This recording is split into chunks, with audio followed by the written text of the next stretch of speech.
I'm standing here with my brother Moreh Yeftak and Dahn. We over at Kyle event. They about ready to wrap up, but I got my brother here. He's very knowledgeable of a lot of social issues and things of that nature. First of all, what do you think about the passing of the great Muhammad Ali? It's a good question.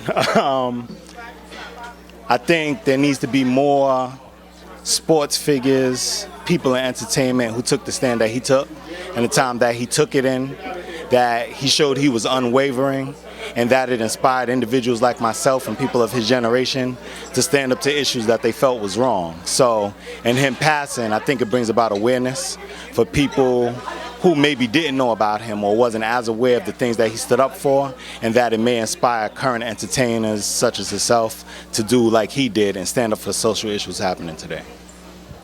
Moving straight ahead, I wanted to ask you about some of the things that's happening in the streets, like things that are happening within the hip-hop world.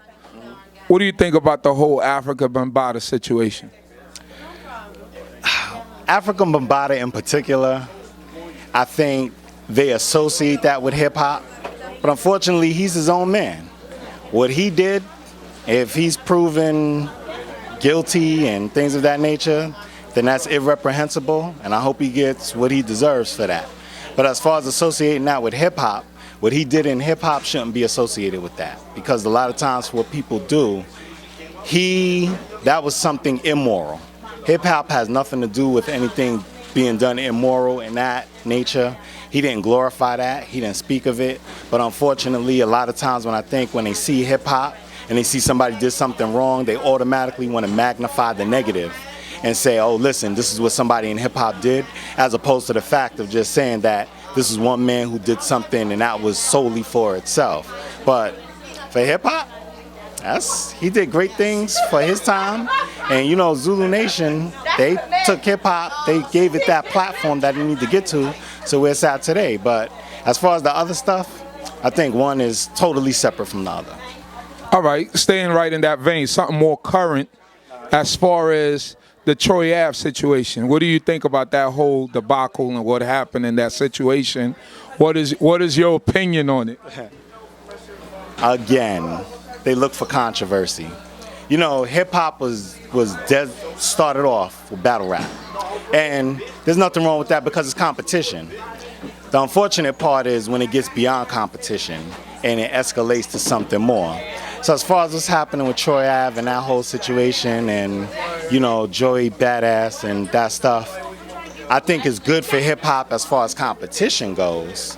As far as it escalating to more than what it needs to be, it's going to be what it's going to be. And that will always be with hip-hop as long as they understand that it's just for competition and it's healthy to make people better, then that's one thing. But me personally, I think it's good. It gets people talking about it, it's good publicity, as long as they don't go too far with it. And then everything else is good. So to make it clear, you don't agree with the violence? No. No violence whatsoever. It starts off good.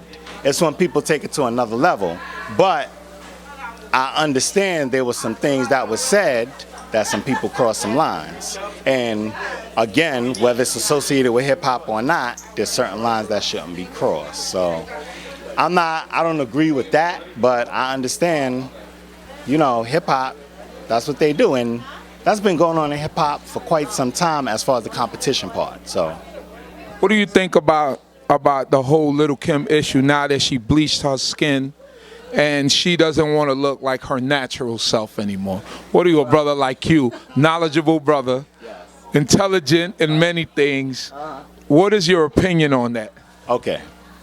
So, one, for Lil Kim, she's not going through anything more than our sisters on the street go through.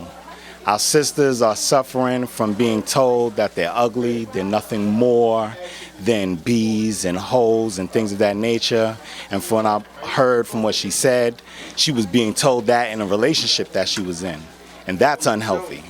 And when you're being told by someone you love that you're not beautiful or you're nothing more than X, Y, and Z, that can only be more detrimental than what you're already dealing with. And we already seen Kim was a beautiful woman. And she had the resources to do what she wanted to do to help her feel beautiful. And unfortunately, now we're all looking at it and we're like, that's not the Kim we knew. But she's suffering, and we could clearly see that she's suffering. But I would say this, it's not for us to continue to put her down, because she was already going through something, and clearly she's going through something. But do I agree with that? No. Do I think that anybody should ever be bleaching their skin? No. But there's a deeper rooted issue that she was dealing with that eventually manifests itself on the outside, and then now we see what she was suffering from on the inside, and now she has to come out and speak about it. Unfortunately, she can't reverse that, and now so she has to deal with it. Hopefully, there's other young sisters and other people who could learn from the example of what Kim did to herself and see how negatively people look at it and how she even looks at it now and not fall into the same trap. What do you think about the violence within our communities, as far as places like Chicago and LA, even in New York City, the gang violence that permeates within our communities, and that it just infiltrated our communities and it's gotten worse and worse and worse? What do you think is the problem, and what do you think are some of the solutions that we could have in order to do away with that?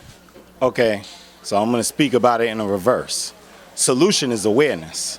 If we make the streets aware and our people aware of the perils of the violence and how it doesn't solve anything, then we can start to build from there.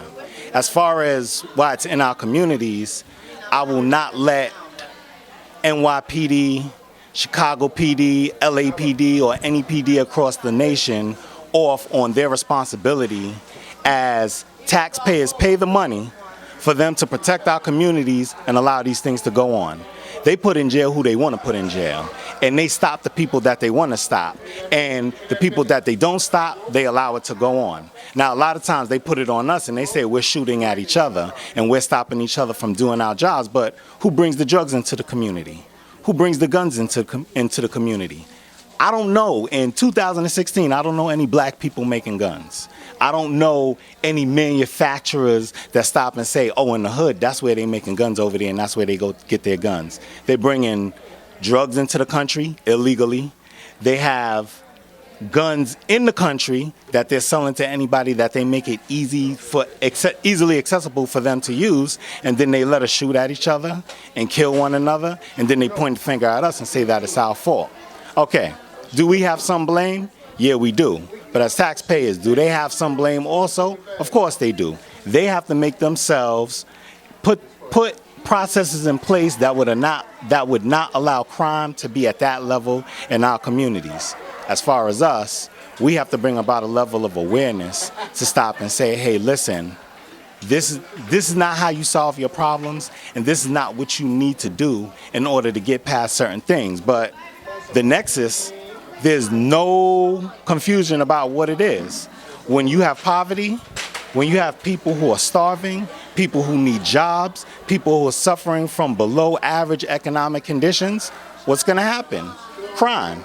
And that's where you see it. Below average economic conditions, that people resort to crime, an easy way to get out, because why? They want to feed their family, they want to take care of themselves, and that's what the average man is going to do. And because it's easy to get away with in our communities, as opposed to other communities, that's why you see it so prevalent. There you have it. I told you, he's a beast. My brother Moreh Yeftak Ben Dahn. You'll be hearing more from him on my Uzziel channel. Thank you, my brother.